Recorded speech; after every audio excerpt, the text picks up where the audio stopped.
Panibagong araw, panibagong vlog mga idol, no. Nakapag-vlog tayo ngayon mga idol kasi may papakita kahit ako sa inyo mga idol, no, na nakakamanghang saging mga idol nga tanang buhay ko mga idol. Ngayon lang nakita yung ganitong saging mga idol, no. Mga idol, kasi mga idol yung saging hindi sa taas ng puso, kung sa Tagalog ba puso din ba ang tawag nito mga idol, no. Kasi nasa puno po mga idol, namuso yung saging mga idol.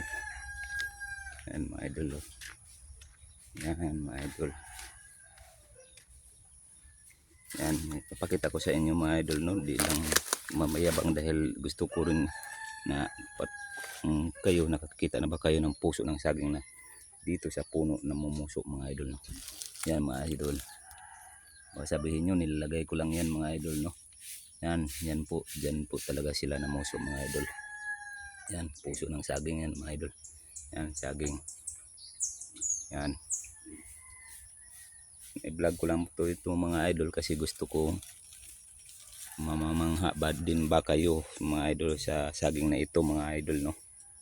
Dahil ngayon ko rin nakita na may ganito palang saging mga idol, na mumuso siya sa puno mga idol. Yan, hindi siya sa taas na muso kundi sa baba mga idol, no. Yan mga idol, nandito po tayo sa tabi lang po ng kulungan ng baboy namin mga idol. Yan po ang baboy.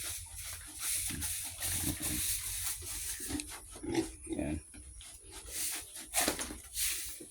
laki na sila mga idol, mga isang buwan pa yan mga idol, no. Nasa mga 30 kilos na siguro yan mga idol, o 25 ganyan mga idol, no. Kayo ba mga idol, nakakita na ba kayo ng ganong saging mga idol? Please comment down below mga idol, no, para malaman ko kung nakakita na kayo. Kasi 37 years old na ako, ngayon lang ako nakakita ng ganong saging mga idol, no. Yan, ganito sa paligid namin dito sa bahay namin mga idol, no. May saging, yan, may kamuti, yan mga idol. Hindi po nagkaroon ng laman yung kamuti na yan mga idol, no. Tinatalbusan lang namin yan. Saka may pinya yan mga idol. Pinya na yan, tanim ng biyanan kong babae mga idol, no.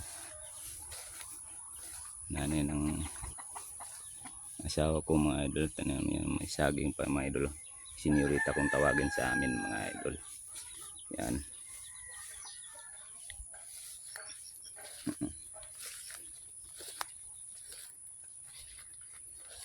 itong palaw na ito mga idol, no. Kung tawagin sa English ay taro mga idol, no. Yan, yung parang badyang yung tawagin sa parang badyan yung dahon. Yan, palaw kung sa amin yan mga idol. Ang sarap yan mga idol pagka nagkaroon ng malaking laman yan. Alam nyo ba mga idol, yung palaw na yan dinala pa na yan namin galing sa Bohol mga idol, dinala namin dito sa Mindanao mga idol, kasi para magkakaroon din kami ng palaw dito. May mga palaw dito pero din sa amin, kaya nagdala na lang kami galing sa Bohol mga idol nung nagbakasyon kami doon mga idol. Yun mga idol, hanggang dito na lang mga idol, no, ang aking pagbablog mga idol. Maraming salamat at magandang umaga mga idol.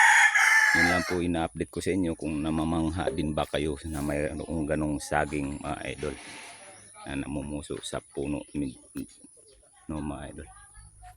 Bye bye mga idol, and God bless.